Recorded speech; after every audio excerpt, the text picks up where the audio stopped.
Yahobu, Bapak Ibu Pendeta, Sinenge, Majelis dan warga Gereja Amin, ini adalah channel YouTube Sinode Gereja Amin. Karena itu, bagi yang mencintai Gereja Amin, tontonlah, subscribe, like, dan bagikan. Gereja Amin yang tangguh, mandiri, dan peduli. Tuhan Yesus memberkati.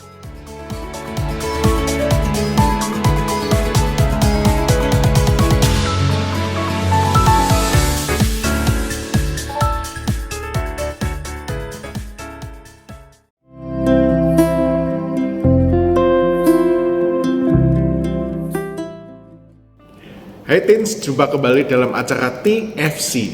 Kali ini kita akan menyimak tulisan dari Bapak Pendeta Yohanes Agusta Bambang Setiawan yang saat ini menjadi pendeta dari GKI Bintaro Utama dalam buku renungan Teens for Christ dengan judul Ketaatan dalam Keheningan.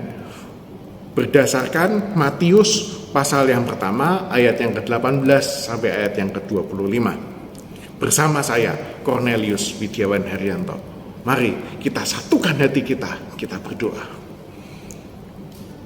Ya Tuhan, kami mengucap syukur pada hari ini, Engkau kembali menyapa kami dalam renungan hari ini.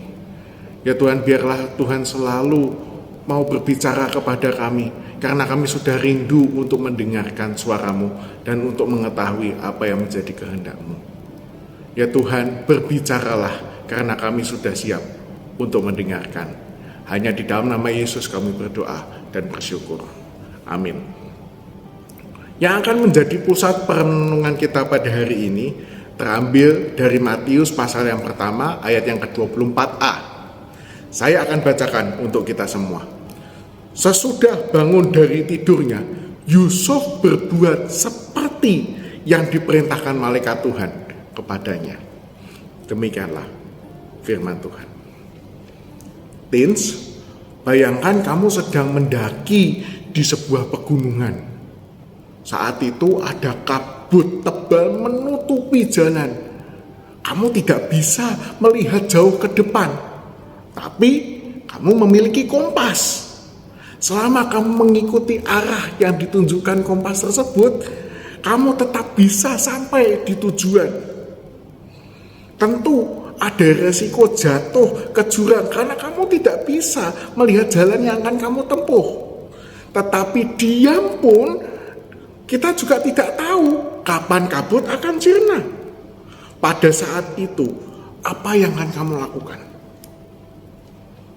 Yusuf, tunangan Maria, pernah ada dalam posisi tersebut. Dari kisahnya, kita belajar tentang ketaatan dalam keheningan. Matius pasal yang pertama ayat yang ke-18 sampai ke-25 menceritakan bahwa Yusuf yang mengetahui Maria itu mengandung padahal mereka belum menikah. Itu bayangkan ya, Yusuf pasti akan merasa bingung. Yusuf merasa sakit hati, malu, bahkan mungkin marah. Tetapi menariknya, Alkitab tidak mencatat satupun perkataan dari Yusuf. Tidak ada keluhan, tidak ada protes, dan tidak ada apapun yang ia katakan. Sebaliknya, Yusuf mencerminkan ketaatan yang mendalam. Setelah malaikat datang dalam mimpi dan menjelaskan kehamilan Maria berasal dari Roh Kudus, Yusuf taat.